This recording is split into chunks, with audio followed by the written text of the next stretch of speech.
what does your body want in it, around it, like to be fed, to be immersed in? That's all gorgeous. And what you said, like, you deserve this. Mm-hmm. Yeah. Like this nurturing is your birthright as a human. But like, Yes. I know. I was like, let's spend a lot of time there in the yumminess because also. but the universe is asking you to stand up for what you deserve. It's not going Mhm, to just be like handed to you on a silver spoon. mhm, This is literally you making a choice to speak up for what you want, to mhm, empower yourself, mhm, and at the utmost have the gratitude and belief and faith in yourself that you deserve this. mhm.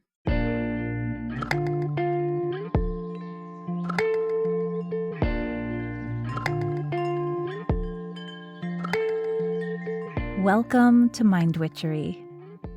I'm your host, Natalie Miller, and I'm so glad you're here. Hello, my love. Here comes another new moon. We have another new moon tomorrow. It just turns out we keep going round and round and round.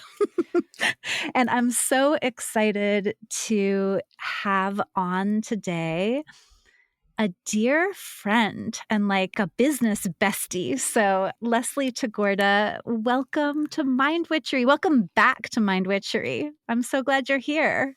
Hi, Natalie. Thank you for having me here to talk about the things that we love to talk about most, astrology. The things we love to talk about most. Yes, Leslie and I love talking about astrology so much. We wrote a book together about it. It was a very 2022 book because it was about those lunar cycles. Although I will say, Leslie, there is a lot of timeless shit in there. There is some timeless wisdom in there. So much good stuff. Maybe one day we'll come back to it when the time is right. Maybe one day we will come back when the time is right. So, Leslie is a genius. Leslie is an astrologer. Leslie is a multiracial, completely committed to making this world better brand strategist. Leslie is a mama and a musician and this delightful multiplex being. And I'm so grateful to call you my friend. What did I miss? Oh my goodness. I feel like you totally saw like the prism of all of my facets. Ah! It's my specialty. Yes. So, Leslie, we are here to talk about this next lunar cycle. We're here to talk about the new moon in Taurus that is tomorrow. It is May 19th. And then the full moon in Sagittarius, which is June 4th. Let me pause, though, and just say I just time traveled into the future because, in fact, you and I are sitting here on Cinco de Mayo, and it is the lunar eclipse in Scorpio right now in current time, right? But for the And Mercury listeners, retrograde. and Mercury retrograde, but that's why I felt free to time travel. So Okay. for the listeners who are listening to this on the 18th of May, it's tomorrow, baby. Tomorrow is the new moon in Taurus. However, we will still be in the eclipsy window. And so I'm just kind of curious to start there. Like, what has this eclipse season been about for you? Whew, this past eclipse season, I feel like everything has just been like building and building and building for us. And, I don't know if some of your listeners or clients tend to get freaked out by like, oh no, the sky is falling. We're going to have another eclipse. Oh Mm, no, Pluto is retrograde. Oh no, Mercury is retrograde. mm, And I feel like all of these eclipses, like if we go back to the first eclipse, the new moon solar eclipse at Aries of 29 degrees, mm, then we have Mercury retrograde. Then we had this Scorpio eclipse.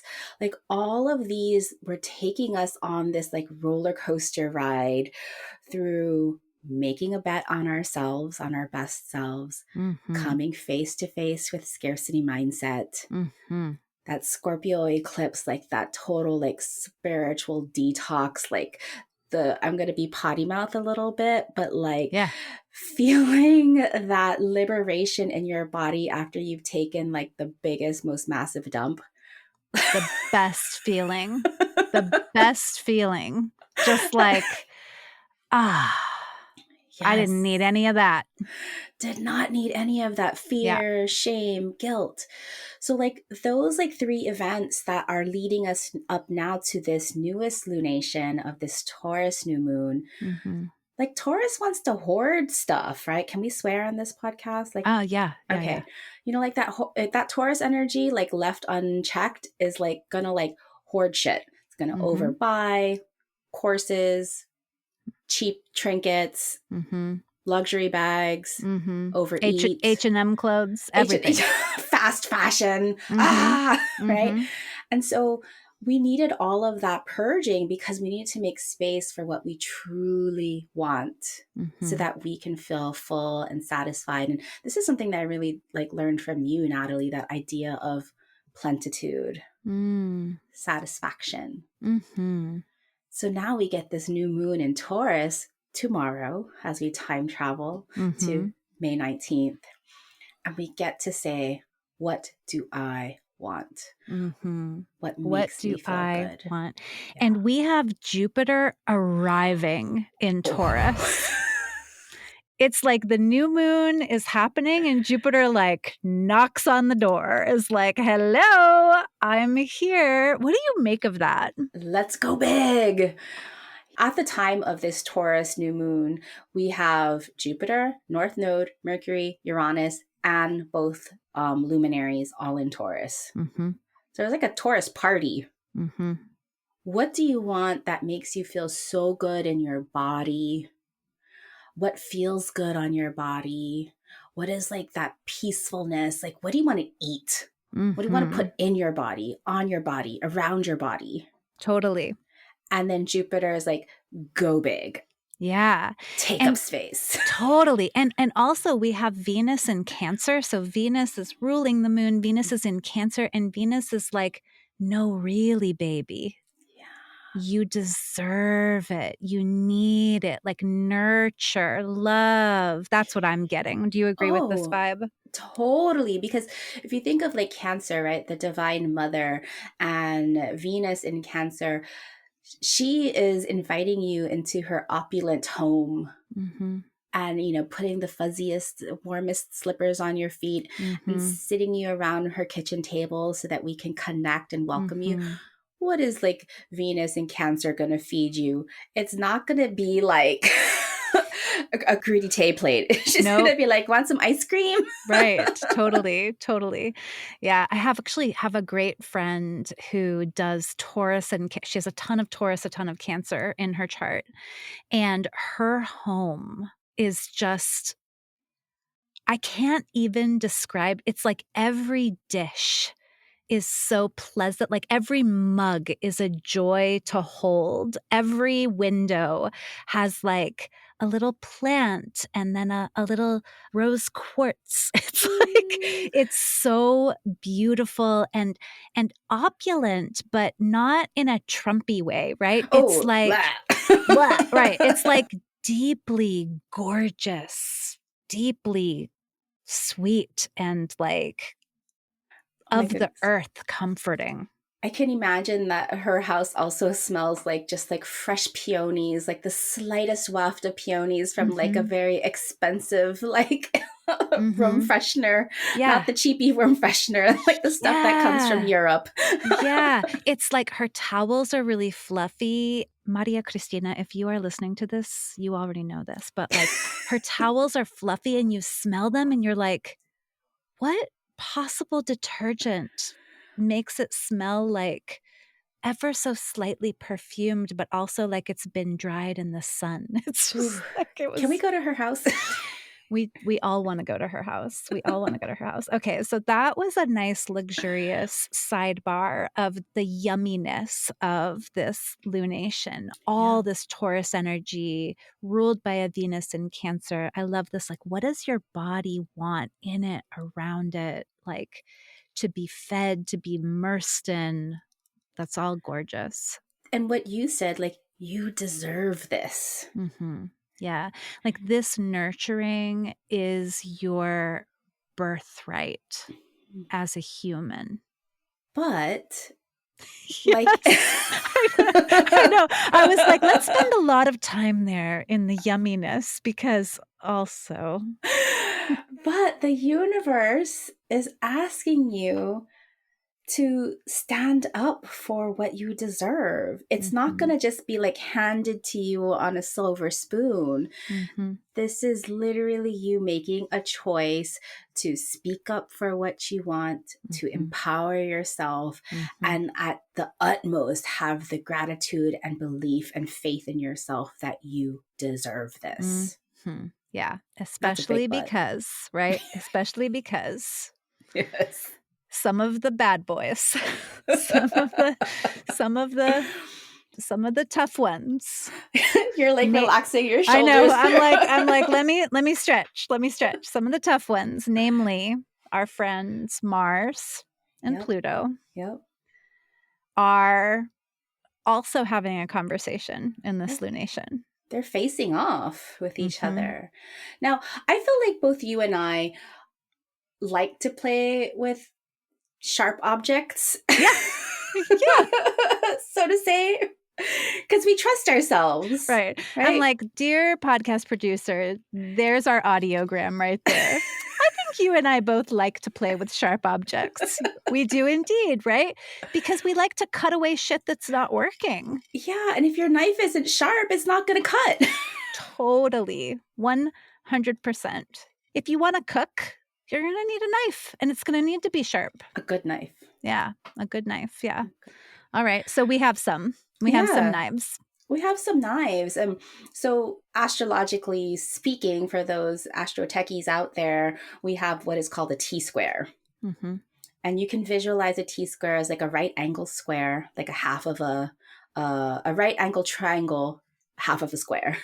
You know how I like to think about it too?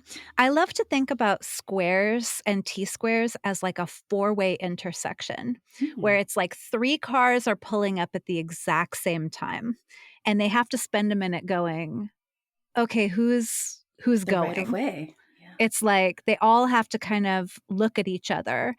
And these 3 planets, it just turns out, like, aren't really the ones to kind of sit back and be and Ooh, be no. like "Oh, no, go ahead. Maybe Jupiter, but not even really," right? It's like, "Oh, No.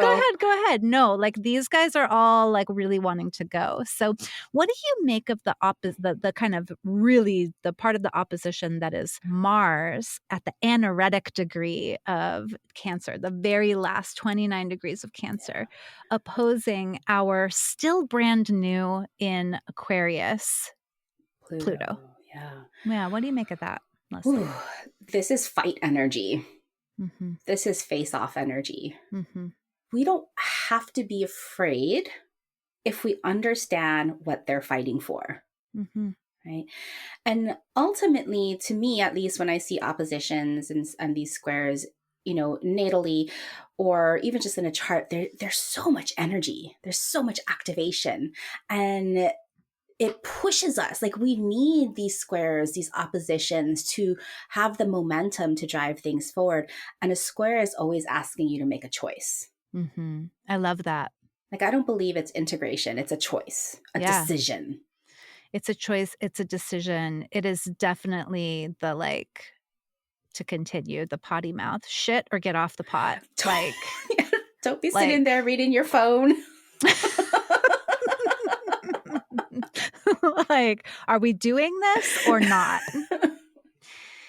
And, I just wrote this question, Leslie, I hope you'll go with it too, but with Jupiter in the mix, right? Because we have Mars and Pluto across from one another, and then we have Jupiter in that kind of 3rd position. Hmm. So at 90 degrees from both of those planets, I think Jupiter, who's an idealist, Hmm. Jupiter, who's here for growth and learning and wisdom and expansion in that way. I think Hmm. Jupiter is like, so what is worth fighting for? Yeah. What do you believe in? What do you believe in? Jupiter is holding down court here. Mm-hmm. when we have this kind of T square in the sky, the planet that is holding court as kind of like the pivot, the center of this opposition, is the one that gets to make the judgment. Mhm. And Jupiter is about judgment. Yeah. And it's funny, on the one hand, yay, it's Jupiter. Jupiter's a benefic. Jupiter ultimately is like, look, these choices, these fights, they can be for the highest good. Mhm. And on the other hand, Jupiter is a massive gaseous being, Oh, which yeah. can kind of overdo it. Jupiter is simply going to overdo, exaggerate, expand whatever you believe. Mhm. So if you're already in that place of fear and disempowerment or powering over and controlling all of those, that face off energy between Mars and Pluto, Mm. then guess what? Your dogma, your judgment, your limiting Mhm. beliefs, Jupiter's going to flame those fires and add Yeah. gasoline to it. Yeah. Super important also because Neptune is trining Mars. And Neptune just has this way, right? Neptune is I always think like, if you all haven't seen we'll put this in the show notes. Stevie Nicks, the video for Rooms on Fire. Have you seen this video? No, I need to look that up. Oh my gosh. Let me just like, here's the choice lyric from the song. Long nets of white cloud my memories. It's just like, it's the whole video is very like, you I know, didn't light this on fire. the rooms are on fire, but like, it's all so dreamy. Right? Yeah. What does that say to you that there's a Neptune trine to Mars? I absolutely love Neptune trine to Mars. Like it's Mm, one of my favorite aspects. Like mm, when I see it in people natally, when mhm, I see it in the sky, because to me, this is devotion through action. mm. That is a beautiful way to think about it. Yeah. And so I haven't seen this video of this fire, but I can imagine Stevie Nicks dancing through the Mhm, fire. mhm, And as she moves her body, it's mhm. a devotion to whatever God she's devoting herself to at that moment. Yeah, And yeah, so, thinking about all of that Taurian earthbound energy and the way, Mars and Pluto asking us to take action and stand up for what we believe for, then right. Neptune is dance, Mhm. stomp your feet, chant, sing in devotion for what Yeah, you want. yeah. Oh my gosh. If there's any other big Rooms of Fire people out there, there's this other line in the song that is so this is the first time I've ever noticed that this is so Neptunian, but she says, "There is magic all around you." There's magic all around you, and I think Neptune also does tap into that a little bit. It's just like, did we all forget about the superpowers available to us? Did we forget about our creativity? Did we forget about Mm, our spirituality? Did we forget about the larger than life, like out there yes. power that we have? Yeah, that is our source, that we are, that is surrounds us, just simply waiting for us to ask. It's just there. Just there. It's just there. Hmm. I love it. So, what else do you notice, if anything, about this lunation that feels important?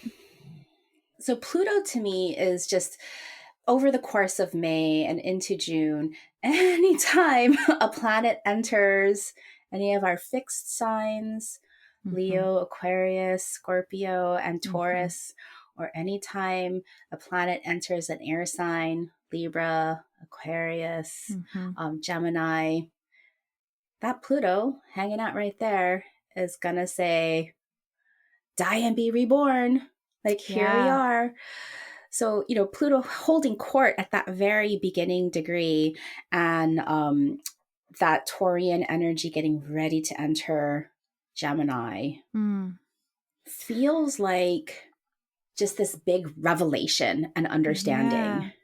You know, the word that was coming to me, and for me, this has actually also been the word of this eclipse season, is regeneration.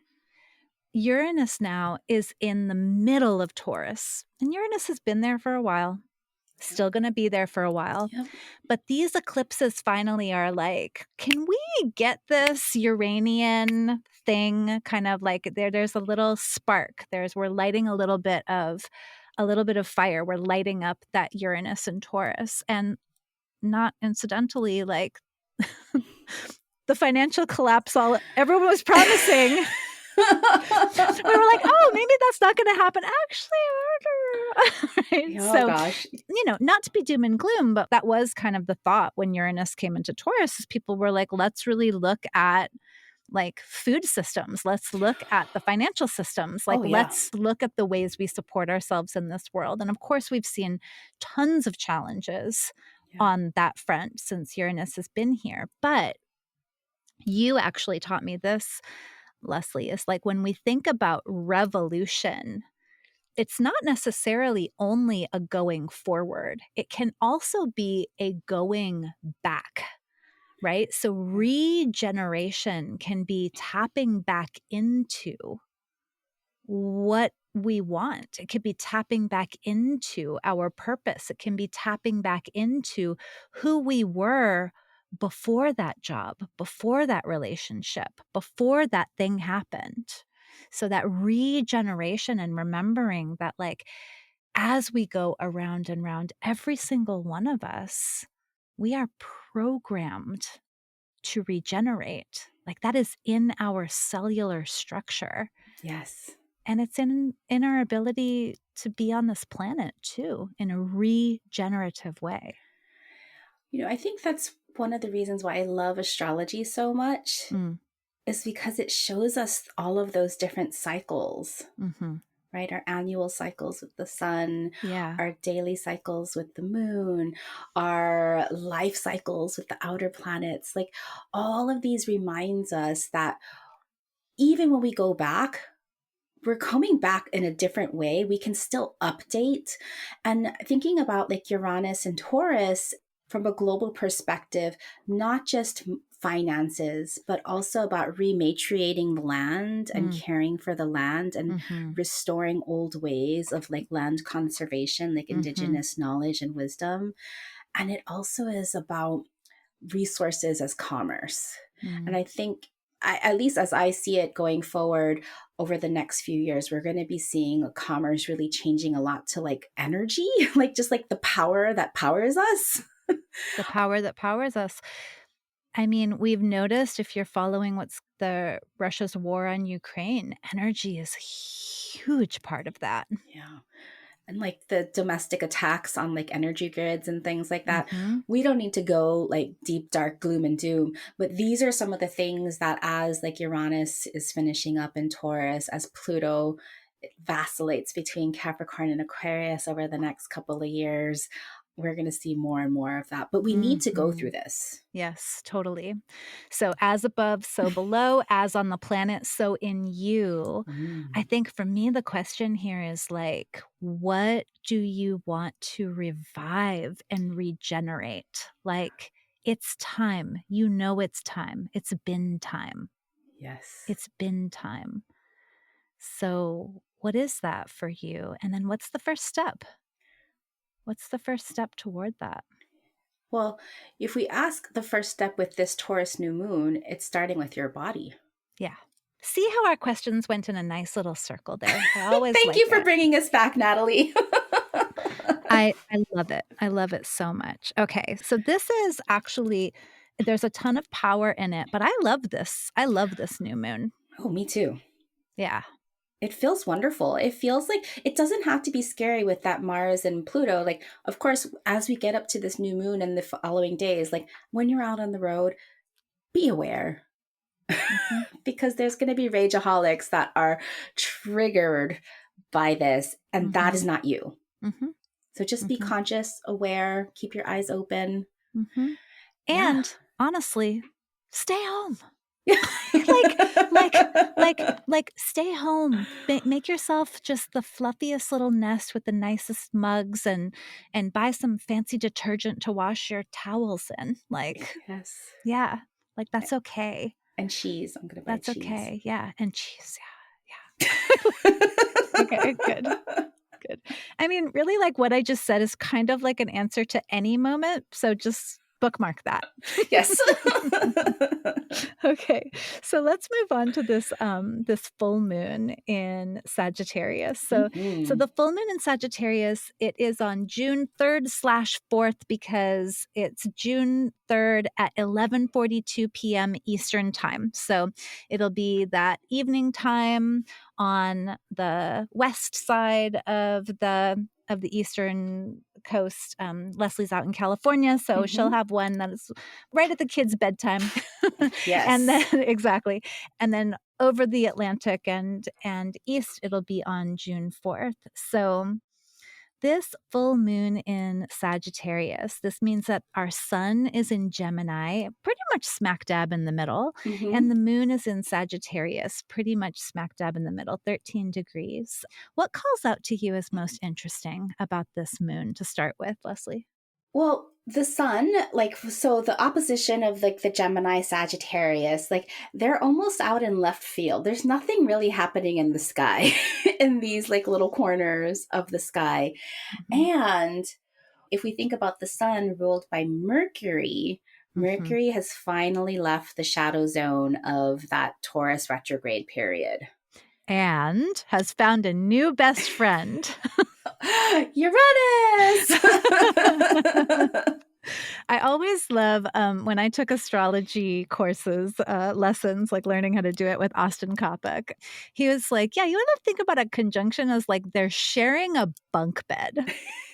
Uranus and Mercury are sharing a bunk bed, and you just think Yes. about that and like, "Oh, yeah, there's, like, power struggle in that." It's like one moves on top and the one on the bottom like, all of the things. I love that image. So, But maybe, right? Because, but like both Uranus and Mercury, they're about sharing information. yes. So they're in that bunk bed and they're staying up all night talking about all of the ideas and how they're going to change the world. They sure are, yes, because they're also really interested in moving it along. They're like, Mhm. "Okay, let's go." And of course, Mercury having had this kind of, in D&D terms, a long rest. Mercury has just had like its own retrograde. That will feel that extra much, I think. Yeah. Yeah. I love that energy.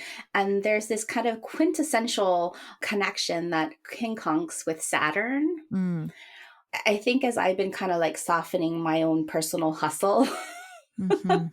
I would like, I'm not going to like deal with quincunxes and inconjuncts because they're so not practical. Right. But now I'm really absolutely loving the softness and the magic that comes with these quincunxes. And so thinking about Uranus and Saturn that I've been really fighting for the last few years in squares and like giving us like stress tests, Mm. I finally feel like we can like reveal the magic of all of the hardships that we've been through over the last couple of Yeah. years. Yeah, reveal the magic. Let's create a question around that. I think it would be so fun to create a question around that because yeah, it's almost like okay, when you think about what you've been through, you Yeah. think about what you've been through, all that pressure. What is the diamond that pressure has formed? What is that diamond for you? It's so sparkly and strong. Yes. What is it? And I want you to go with, my lovely listener, really the first thing that comes to mind. Because I think a lot of us, when we get to this place to think about like really claiming the magic, the impulse is to be like, nah, I mean, no, probably, right? No, no. All of the pressures of the last few years have created a diamond in you. What is it? What is it? And where are you seeing it coming through? Yeah. And I feel like that diamond definitely going with trusting your gut, like you said, Natalie, and choosing that first thing because it's quintessential. It is not what you expected. Mm-mm. No, it's not what you expected. It's not what you thought you needed either. Mhm. I love that. I also love that while we had Mars opposing Pluto in the new moon, in the full moon, it's Venus's turn. So it's kind of Yes. like Mars like takes off and I don't know, the place is kind of wrecked.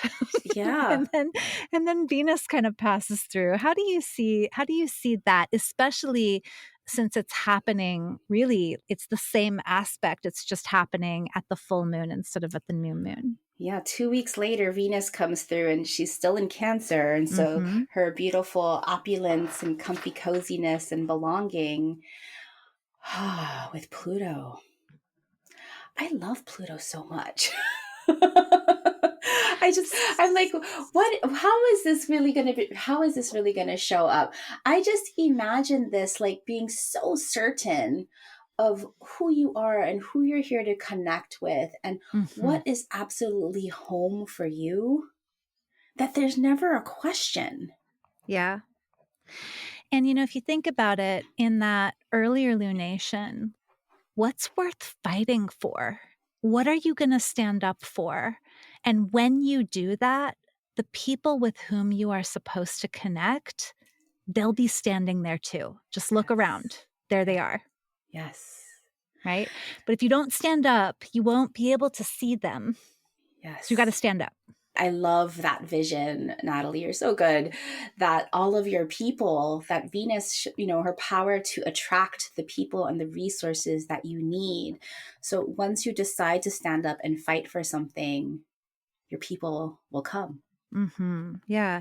Also, where are you finding the people and the resources that you need, right? In this regenerative moment, in this magic claiming moment, like you are finding them. Yeah. So pay attention to that. It's like, oh, yeah, that one group of friends, I'm getting all these ideas, or that one organization that I'm affiliated with. Like, wow, that's really feeding me right now. It's like, really pay attention to that. And it's super interesting that when you think about like, how do I find them? Well, it brings us straight back to the Sagittarius full moon. Because when we think about the Sagittarius full moon and like the purpose of a full moon lunation is to release the things that hold you back from getting what you want. So we can Hmm. think of the moon, the shadow side of the moon, all of the blocks that prevent us from getting the source of the sun, Yep. right? There's some kind of reflection there. So in this process of standing up and calling in your people, you need a voice. Yeah. And with the Gemini sun and that Sagittarius moon, what ideals and ideas haven't you been voicing and Mm. why? Hmm. What ideas and ideals haven't you been voicing and why? And also, this is not like a beat yourself up about that moment, right? Like, I know for me, my first impulse is like, oh, because I'm not brave, because I'm right. It's like, oh no, yeah, totally. This has been so destabilizing. These last years have just really, like you said, we've been through so many stress tests, Hmm. right? That's okay. And also, we are emerging. I mean, we're always emerging, but Yeah. now really, we are emerging. We're moving on. Yes. Both you and I have children, young children, and you were sharing earlier that your children are sick. Yeah, my teenagers. Yes, and I have a 7-year-old, and this whole year, even though like we've been mostly over COVID, we stopped getting those COVID notifications at Mhm. school. But now there's like the strep throat and all of these other like viruses that are like coming back with a vengeance. I'm like, Totally. it seems a little bit even harder than it was with just like the simplicity of like those deepest, darkest days of lockdown. Mhm. And so thinking about this, with the Sagittarius moon kind of hanging out there by itself, mostly by itself, Mhm. making a couple of aspects. But nothing strong. Yeah, nothing strong. And so it's like, are there beliefs that need to be released? Like maybe I have these beliefs that I need to release, and just in terms of like things are harder. Mhm. There's something here. I'm gonna stumble around it for a Hmm. moment, but one of those teenagers has a Sagittarius moon. And a person with a Sag moon is like a wanderer and an explorer. And so there's maybe something also to that as we are regenerating, as we are emerging, as we are maybe standing up for what we believe and speaking out. What, if anything, is enabling our openness to Mm. that bigger, wider world? And what, if anything, is inhibiting that openness? Right? Sagittarius wants to remind us like this big, wide world is glorious. There's Mhm. so much that's here. It's so abundant. So easy to forget that when we are making diamonds because we're under Yes. so much pressure, right? Oh, I didn't know that one of your children has that Sagittarius moon. Mhm. I have my Sagittarius moon also. Yeah. And this particular Sagittarius moon, as you were mentioning that, I was like, oh, yeah, I forgot that Jupiter is cozied up to the North Node. Mhm. What do you take of that? I love to think of North Node as this kind of like desire destiny place. You're never going to get there because desire is never ending. But also, this is something that's pulling us and calling us. How do you think about it? Yeah, that North Node is like, to me, like that soul potential. Like, what Mm, is our most glorious potential? mhm, Yet, moving towards that potential, your greatness, mhm. right, of all that wonder that you could be, that's a stretch. It's a huge stretch. And in many ways, you're made to stretch that way, right? That's yours. You're Yeah. made to stretch that way. And then at the same time, like, I think about the Jyotish image of the nodes is the dragon Mhm. always chasing. It's like never quite gonna get Yeah. there, right? And so, yes, it's the potential, but potential never stops potentialing. Yeah. Like, it's never achieved, it's never reached. So there's never, like, this satisfaction of, like, "Ah, I made it." You can always see the next. Yeah. So I wonder if there's going to be like just like this vision, this purpose. I think Mhm. about like Jupiter, at least in like leadership and like brand astrology, I always look at it as like our big why. Mhm.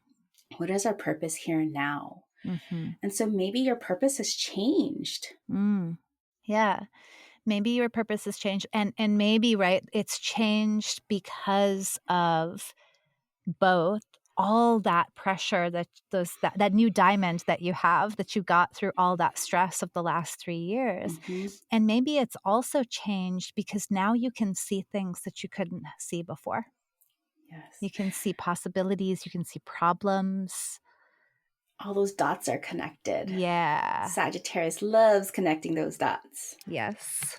Yes. I wonder if you've noticed this with your like with your people, Natalie, but I've noticed this thing with my people, the most successful ones of my clients, like the ones that have made the money, have the communities, their Mhm. businesses are doing Mhm. wonderfully, and they don't want to do it anymore. Yep. They want to burn it down. Yep.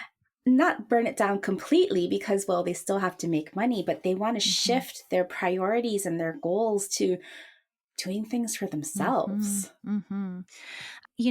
A thing I say, Leslie, and that's exactly who I work with, of course, right? So if that's you, call me. But, um, everything is always changing, and so are we. So are we. We learn, we grow, we see things differently, we enter different seasons of our lives. This world is changing, and we are changing. And so, I think a lot of times we think about sustainability as like, what's the thing I can enact that just will like keep everything going. It's like, it's very like industrial revolution, right? It's like, Yeah. how do I keep the lights on, right? Perpetual and extractive It and perpetual extractive. It's like, oh, let's just defy the reality that everything's already always changing. Let's just figure out like, what can I put in place so that, it's all this in business terms, because you and I both work with business owners. It's like, what's my rinse and repeat? What's my evergreen that I never have to like set look and at? forget. Set and forget, right? Yeah. Is that truly sustainable in a world, a marketplace, a humanity that is always shifting, changing, innovating? It seems now sometimes faster than ever. So fast right now. Yeah. Yeah.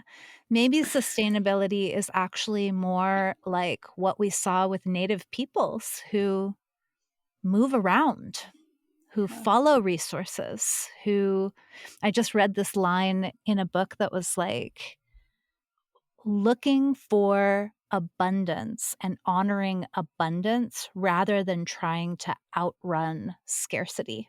And it was Mm. like, yeah, that's a different way of being in the world. Yeah. I mean, our current society and capitalistic society manufactures scarcity, Mm-hmm. right? So we're always running away from scarcity. Mm-hmm. But I love this idea of running towards abundance Yeah. and thinking about just like the sustainable ways and the movement. So maybe this full moon really, that key is right there. The ruler of the moon, Jupiter, conjunct the North Node. I love it. What is this new purpose and potential that you're stepping into, connecting the dots, believing, seeing for the first time in its most glorious possibility? I love it. I also love that a full moon in Sagittarius with the sun in Gemini has generated way more than 3 questions.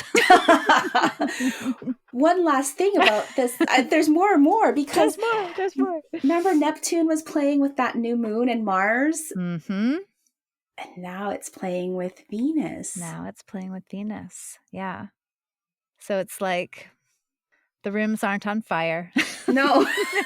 It's not Stevie Nicks thinking that the rooms are on fire. It's a whole different Stevie Nicks song. I wonder Yeah. what that song might be. It might not even be Stevie, TBH. We might like switch over to Stevie Wonder for this, first for Neptune and Venus. Or like something about fireworks or something, like something that's just like so glorious and awe-inspiring. Yeah, but like sweet. I don't know. There's almost Mm. like, sun on the water or sunset Mm. over the ocean, right? It's like there's just this like, yeah, it's luminous, it's beautiful, it's awe-inspiring. It's Yeah. awe-inspiring. And so maybe Neptune, if we thought of like Neptune and Mars with that kind of like devotional action, I like it. maybe Yeah. this with Venus now is like devotional reception. Yeah, and devotional receiving, like that kind of and connecting, right? That Mhm. maybe it isn't so much about doing, it's just about being. Yeah. Being and Mhm. attracting what is yours. Mhm. Yeah. Again, you will want your nice mug and nice smelling towels. Yes. Oh my gosh, Leslie, such a joy to co-create with you. Always, always, always. Will you come back? I want you to come back and do another one. Anytime, Natalie. Yeah, I absolutely adore you. We have so much fun. we do. We're We like do. definitely on the same page and we So on love the same talking about page. astrology. So tell my beautiful listener where they can find you. Whew. So things have changed. I don't know if I mentioned that, but we've gone through this kind of mini rebrand. So I used to be at New Moon Creative, Mhm. and now I'm just star powered. Star powered. It's like so fun when people discover their brand name and it's like it was always there and now it's out. I love it. It feels great. So I have a podcast called Star Powered. I'm not consistent and I love it. So don't ask me to conform. I drop Mhm. episodes whenever I want now, so I don't want burn out. There you go. I'm on Instagram at BStarPowered, and I have a beautiful community called Star Powered Circle if you are interested. Yes, so worth your while to hang out with Leslie and her wisdom and her beauty and her kindness. You're so good. You're so good. I just adore you. Thank you for seeing me, Natalie. That's so beautiful. Yes, yes. All right, my loves. So thank you so much for listening. If you have a time witchery planner, there is a spot in your time witchery to hold all of your lunation reflections so that you can revisit them and so that you can actually do them. Maybe not in the 28 notebooks you have kind of floating around your house. P.S. You can still have those. I certainly do. So check out Time Witchery. It's a beautiful moment to adopt it if you have not yet already. Check out Leslie's magic in her Insta and her podcast. And more than anything, please love on yourself in these lunations, this new moon and this full moon. It is a time of appreciation. Give more value to what's really important, which of course is you. Thank you so much for listening, and bye for now. Bye.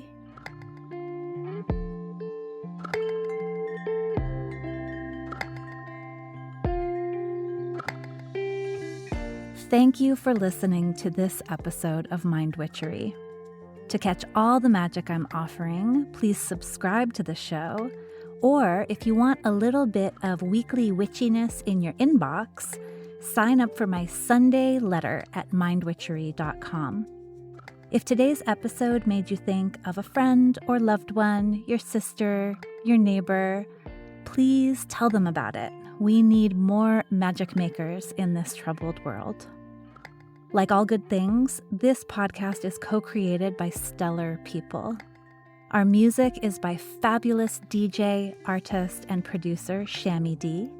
Our gorgeous art is by the sorcerers at New Moon Creative. Mind Witchery is produced in conjunction with Particulate Media, K.O. Myers, executive producer. And I am Natalie Miller. Till next time.